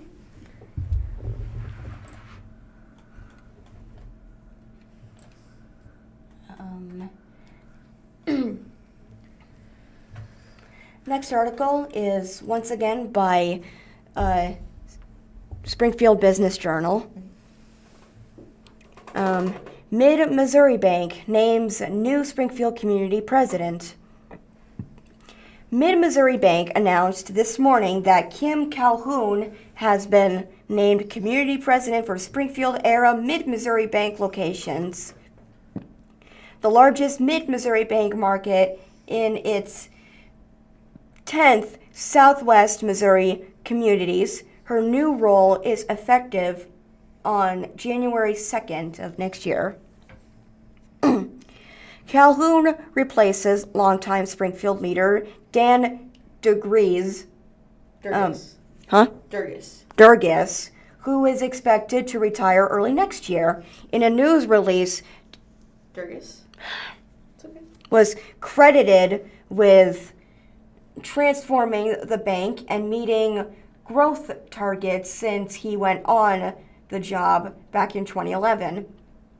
Calhoun was born and raised in Carthage and received a bachelor's degree in business administration from Missouri Southern State College in Joplin. She joined Boatmen's Bank of Southwest Missouri back in 1991, and in over 3 decades since then, Calhoun worked with a variety of banks before joining the Mid-Missouri Bank in 2012. Calhoun has served on nonprofit boards including Springfield Southwest Kiwanis and the Victim Center, where she is currently a board member. She's also a member of the Springfield Rural Missouri Incorporated 504 Loan Committee, and it's an honor to be trusted by the leadership at Mid-MO after all these years to continue the winning legacy we've established in Springfield and the rest of Southwest Missouri, Calhoun said in the release. This area is seeing continued growth in all directions, and our community bank plays an important role in fostering that growth and success. Brian Reedy, CEO and president of Mid-Missouri Bank, said in the release, Kim Calhoun is someone we've been excited about for many years now. She is well liked and admired by her colleagues, customers, and the larger 417 community, possessing a real talent for providing her clients an exceptional customer experience. That's it for that one. All right. Also from the Springfield Business Journal, CMH plans December 16th open house for new $7 million dialysis center. It opens with a photo of the CMH dialysis center in Bolivar at 1160 West Parkview Street. This is written by Mike Cullinan, reporter. An open house and ribbon cutting ceremony is planned tomorrow. This was written on December 15th. Is planned tomorrow in Bolivar for Citizens Memorial Hospital's new multi-million-dollar dialysis and nephrology center. The community is invited to the event at the CMH Dialysis Center, set for 1 to 3 p.m., according to a news release. The $7.3 million, 9,353 square foot facility is at 1160 West Parkview Street. At the open house, the public can tour the center, meet staff, and learn about the comprehensive kidney services offered. The CMH Dialysis Center represents another important step in our mission to expand access to specialized care for the communities we serve, CMH CEO Michael Calhoun said in the release.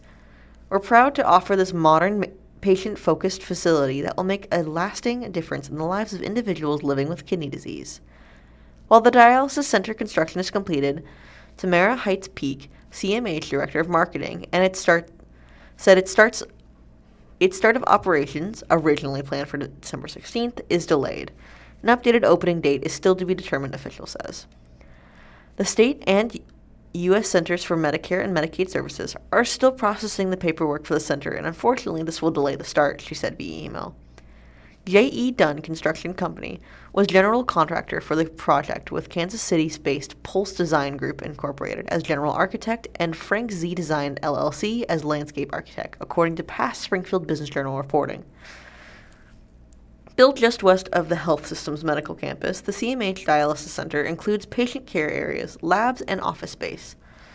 Hospital officials say patients will receive care in one of the 16 hemodialysis chairs at the facility amid scenic views and spacious atmosphere.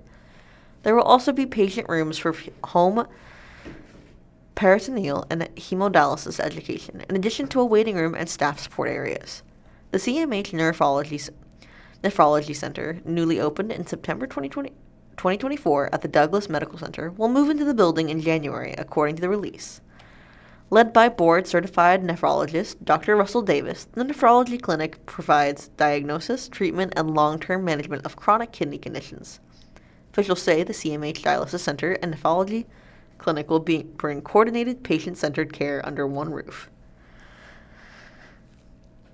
Our goal is to provide patients with the highest quality kidney care in an environment that promotes comfort, dignity, and trust, Davis said in the release.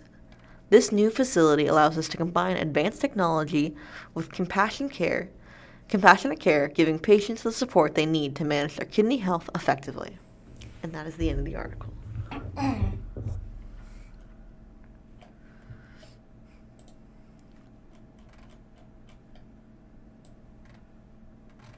I already did that article.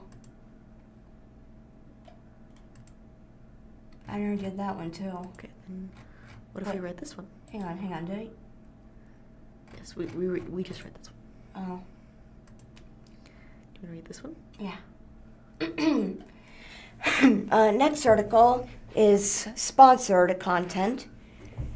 It reads, Building Stability, Repairing Hope, How Springfield Helps Habitat Transform Lives.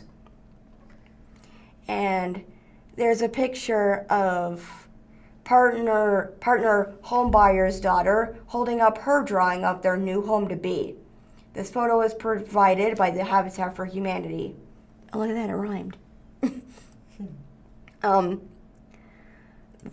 The season of giving reminds us how important home truly is. A place where families find safety, stability, and room to grow. At Habitat for Humanity of Springfield, Missouri, that vision becomes reality every day thanks to people who shop, donate, volunteer, and partner with us. For more than 30 years, Habitat Springfield has worked alongside local families to build, repair, and preserve safe, affordable housing. Through community support and the hard work of partner home buyers, Habitat creates lasting change, not just building houses, but building futures. Their mission of seeking to put God's love into action comes to life through three core pillars: what you do, what we do, what they gain. These pillars show how the entire community plays a role in creating home, family, and hope. And there's a picture, like a three-sided panel kind of picture of shoppers, restore donors, and volunteers helping fuel the Habitat's mission every day. And this photo was provided by the Habitat for Humanity. A restore shopper said, and I quote, "I was homeless, and when I got myself back on my feet, I was able to furnish 90% of my apartment from the restore. To know that my shopping helped others with their home makes it a perfect circle." Positive change begins with you. When you shop, donate, and volunteer, you help Habitat build, repair, and revitalize homes and our community. Shop at Springfield's Thrift Superstore. When you shop at the Restore, you save money while investing in your neighbors and community and reducing waste in local landfills. Every purchase helps fund Habitat home building, repair, and neighborhood revitalization programs across Greene County. Donate funds or household items. A gift of any kind helps build or repair homes where families can feel safe and thrive. Your support makes stability and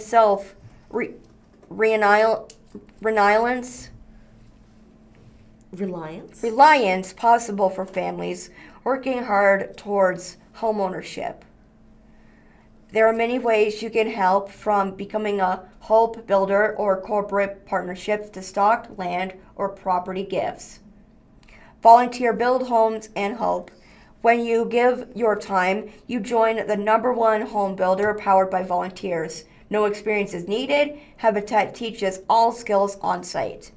Volunteers contribute on construction sites, in the Restore, at special events, on committees,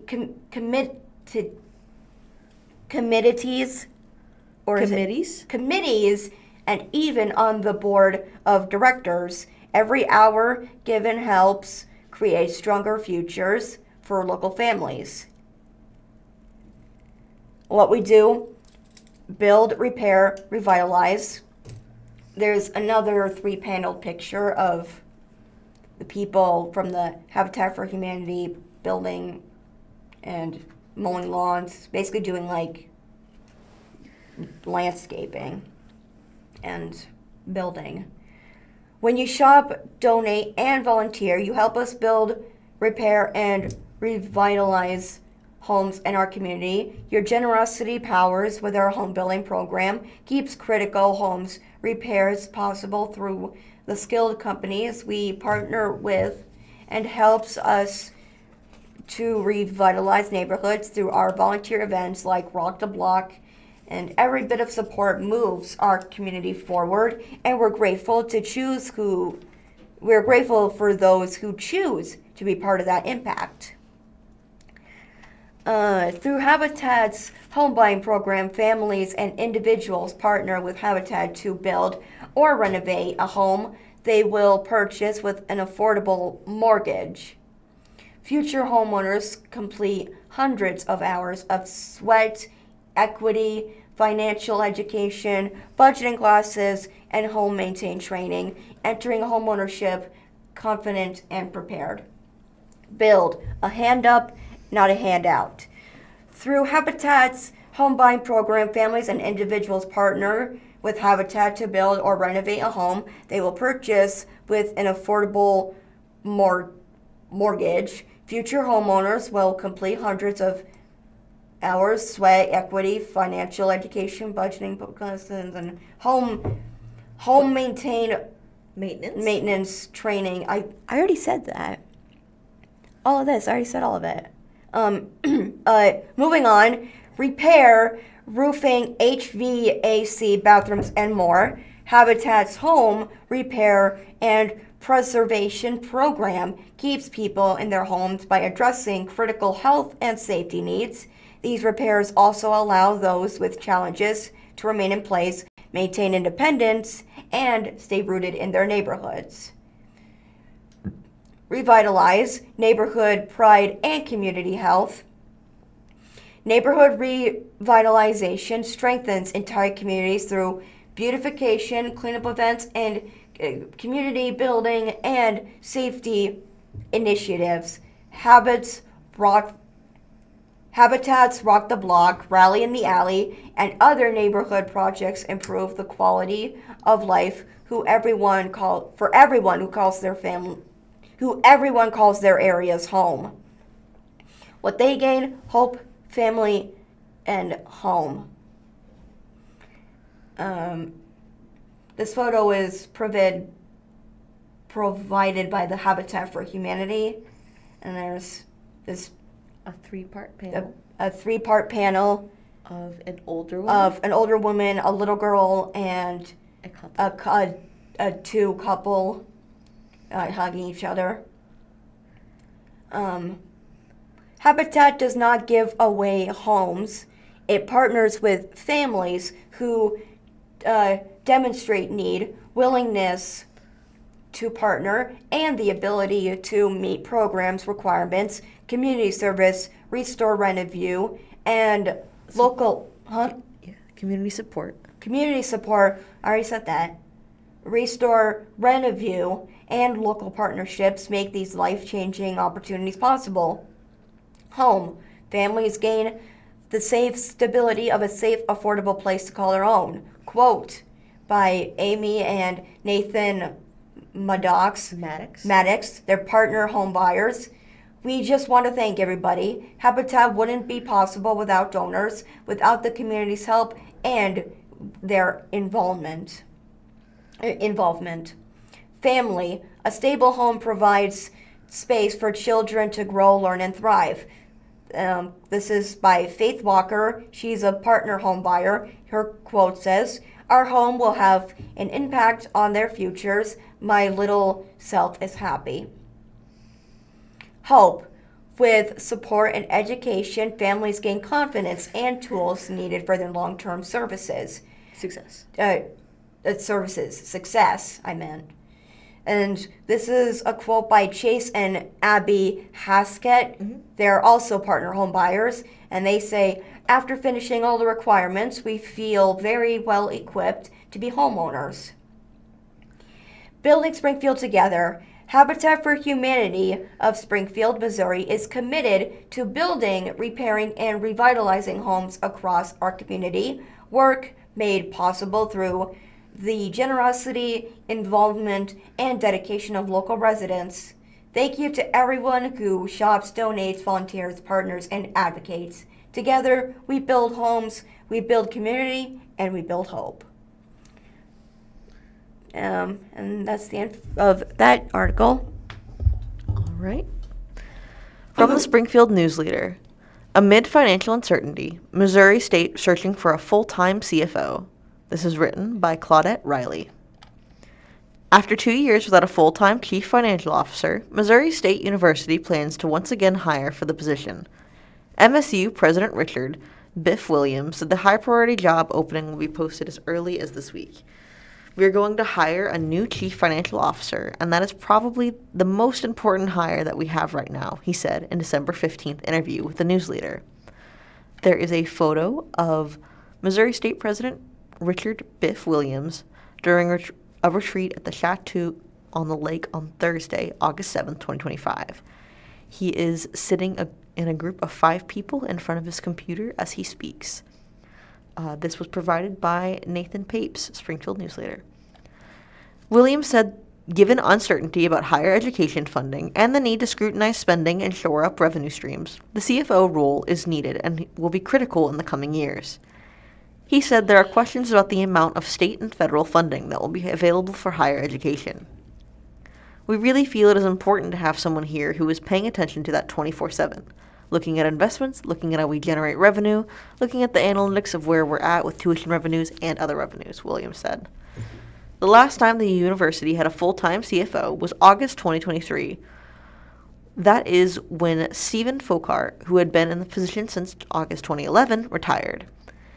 His annual salary in mid-2023 was $187,193. The salary range for the new position has not yet been announced. Shortly after Folkart's retirement, then President Cliff Smart announced plans to retire in 2024, and a national search was launched to find the 12th president of the university. Amid the expected leadership change and following Folkart's exit, Matt Morris, a prominent vice president with other significant responsibilities, was asked to absorb the duties of the CFO. His current title is Vice President for Administration and Finance. We used to have a chief financial officer when Steve Folkart was here, and then we took the approach, let's see if we can combine a few areas, and so those responsibilities went to Vice President Morris. Williams said, noting he oversees multiple high-profile areas. There is a photo of Steve Folkart provided by Missouri State University.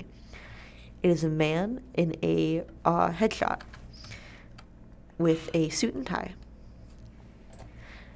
His portfolio is humongous. I've got several individuals on the cabinet who've had these giant portfolios, and he has done a tremendous job. Moore serves as a vice president for administration services from 2015 through 2023. Before the CFO retired and his title was elongated, and Williams said he will continue in that role without the added financial duties. We're not hiring a chief financial advisor because we are disappointed or anything, he said. We're hiring a chief financial officer because we've got to right-size people's portfolios so we can maximize what we are doing as a campus.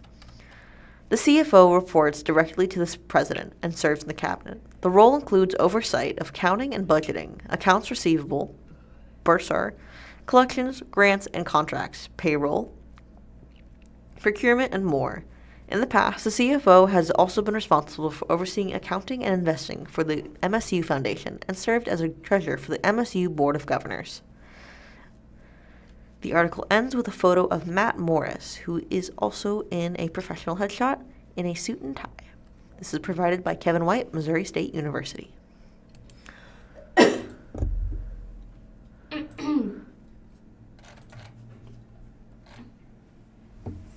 And how long is this one?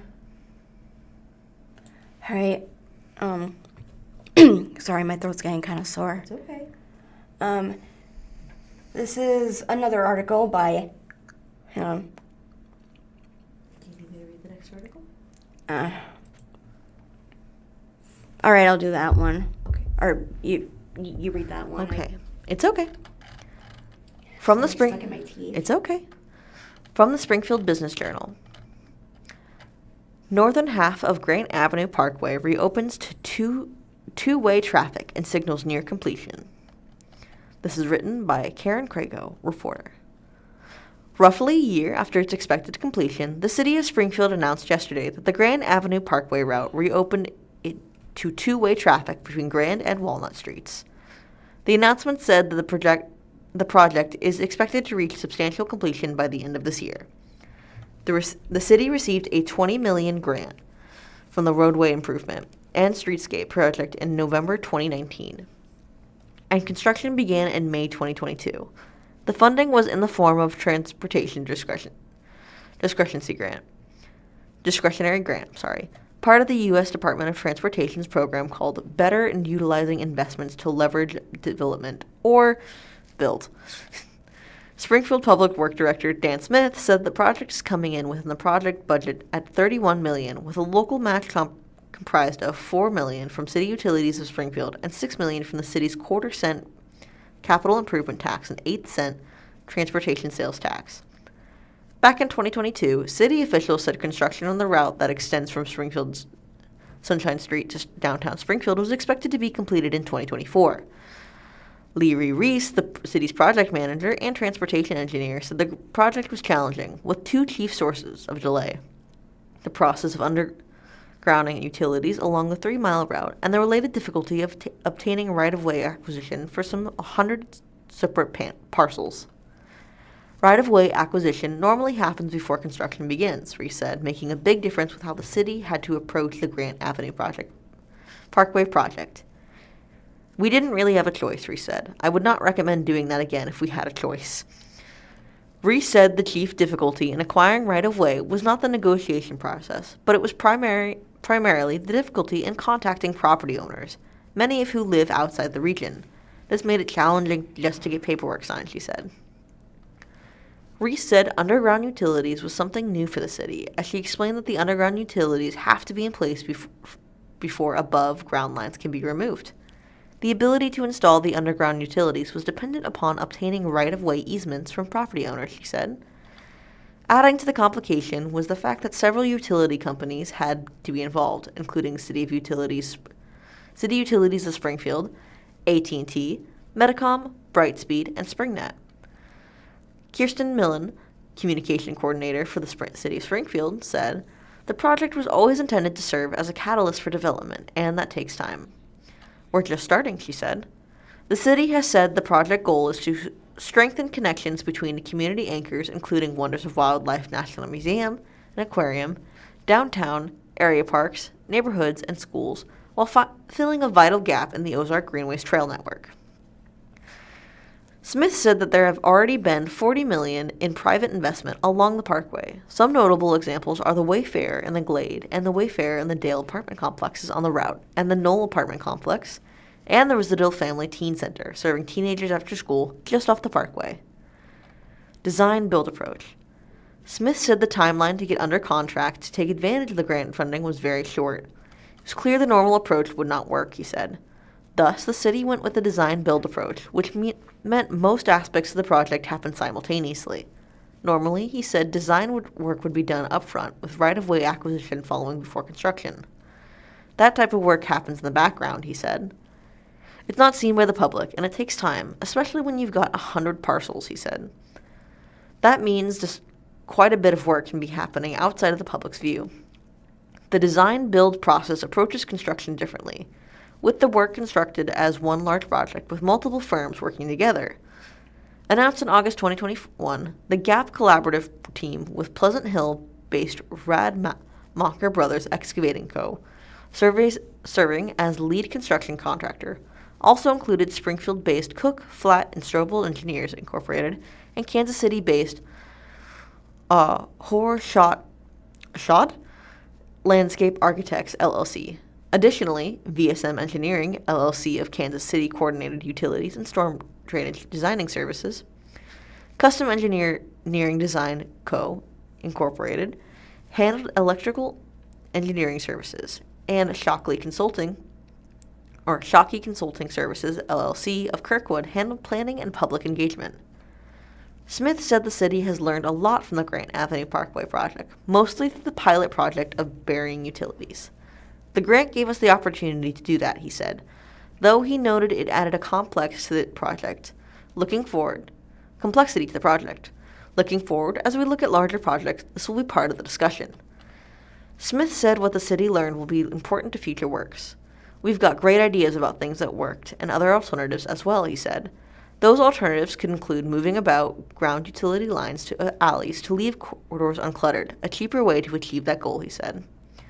Reese said undergrounding utilities reduces the chance for outages from wind, ice, or car accidents.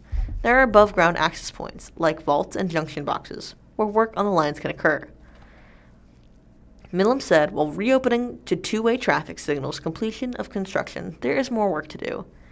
In the new year, we'll be working with stakeholders on final finishes, she said, citing branding, wayfinding, signage, and public artwork. Additionally, she said cleanup work will continue through the spring, after which a formal dedication will be held. And that is the end of the article.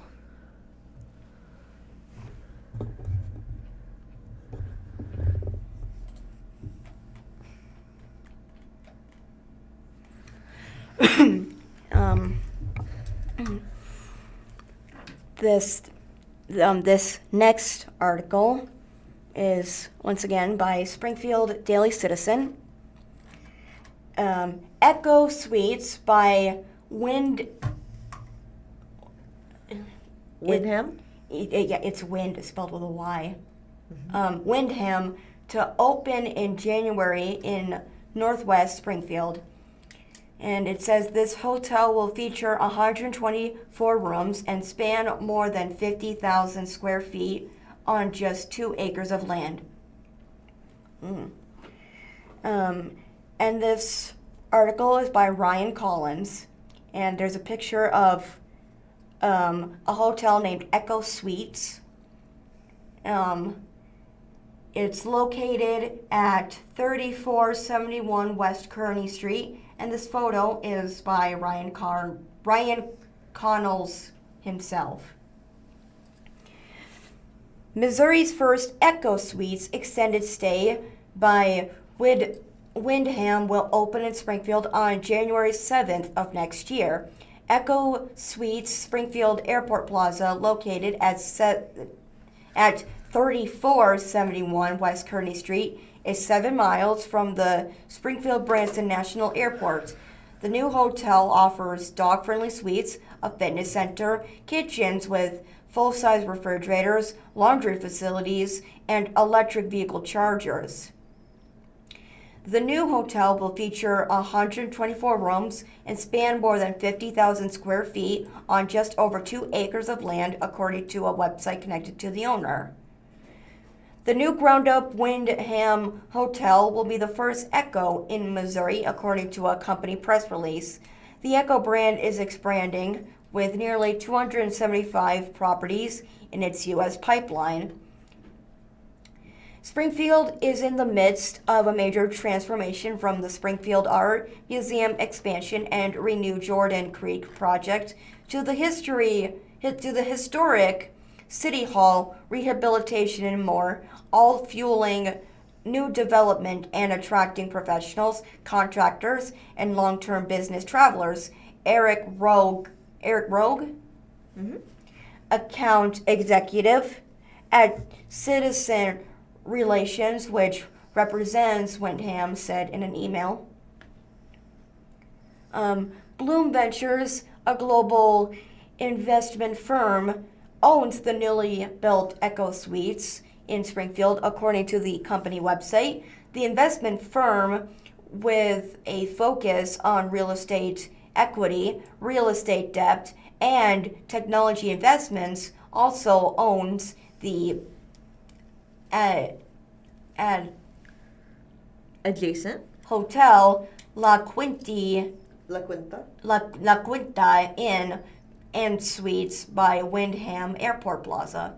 Most of the company's hotels are located in Florida. That's it for that article. All right.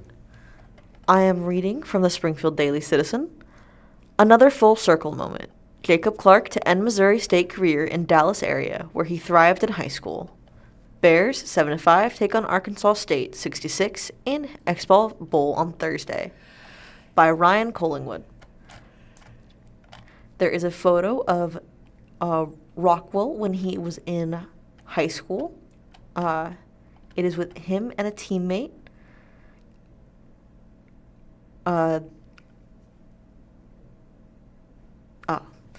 Of Jacob Clark and then Jackson Smith Najab. A photo is, this was a submitted photo. Frisco, Texas, Jacob Clark remembers the 7-on-7 drills he and his Rockwell High teammates did inside the cozy confines of the Ford Center in the summer of 2018, months before setting single-season records at the Dallas area school. His lengthy and decorated college football career will end in the same venue on Thursday when his Missouri State's Bear 7-5 take on Arkansas State 6-6 in the inaugural Xbox Bowl at 8 p.m. on ESPN2. 38 miles from where Clark's name still hangs on a board in the locker room at Rockwell, where he and high school teammates such as current NFL Pro Bowl receiver Jackson Smith Najab on the Seattle Seahawks and Tennessee Titans linebacker and Fernie forged friendships. The seventh-year senior couldn't help but reflect. It's another full circle moment, having played high school ball here and will end college here. Clark said, I was definitely excited to get back here. I've been to the at the Ford Center, been around this area, and knew how fun it would be for the guys. I think the stadium will be pretty packed out. Personally, I'll have a lot of friends and family from the Rockwell and Dallas that will be at the game. There is an action shot of Jacob Clark as he looks upfield against the SMU at Platter Stadium on September 13th, 2025. Photo is provided by Bruce Stidham. In a career that started as a 4-star recruit and early enrollee at Minnesota before 4 years at Missouri State and multiple season-derailing injuries along the way, the 6'5" quarterback is widely considered the best to play the position at the Springfield school. Clark, who already owned myriad MSU passing records heading into this final game, has completed 557 of 858 throws, 67%, for 7,732 yards and 60 passing touchdowns. He's been the cornerstone in the Bears' transition to the Football Bowl subdivision this season and is one of the rare leaders of a Missouri State team to experience consecutive winning seasons. When MSU went 8-4 in 2024 in its final season in the football championship subdivision, Clark was a finalist for the Walter Payton Award, popularly known as the Heisman Trophy of the FCS. Arkansas State head coach Butch Jones shared a sentiment about Clark last week that many others believe to be true. Missouri State has a great quarterback who is an NFL quarterback. So they present many challenges, said Jones, the former Tennessee Volunteers headman. They've won 5 games in a row, and you don't win 5 in a row by chance. Rockwell High School coach Trey Brooks, who was the offensive coordinator at the school during the Clark years, would agree. He said he saw the NFL potential in Clark when he was young at 16. He was definitely a guy you knew was going to play at high level. You could tell early. Brooks said, those types of players are rare. All right. The time is 12 p.m. And the article finishes with a picture of Missouri State quarterback Jacob Clark warming up before taking on USC at the Coliseum in Los Angeles on August 30th, 2025. And with that, we reach the end of our time Broadcast. For the radio session. Thank you for listening to the Blind Community Thrift Store radio reading service. Tune in every week, Monday through Friday, on the Blind Community Thrift Store's YouTube channel at 10 a.m. For more up-to-date news from the Springfield News-Leader, Springfield Daily Citizen, Springfield Business Journal, and 417 Magazine. Listen after we are live on the Audio Reader Network at www.reader.ku.edu. All broadcasts are played over KSMU's sub-career airwaves at 67 kilohertz on 91.1 from 3 p.m. to 5 p.m. Monday through Friday. Contact Audio Reader Network for information on receiving a pre-programmed radio. I'm Madison. And I'm Savannah. I hope y'all have a happy holidays, and we hope to see you soon. Thank you for listening.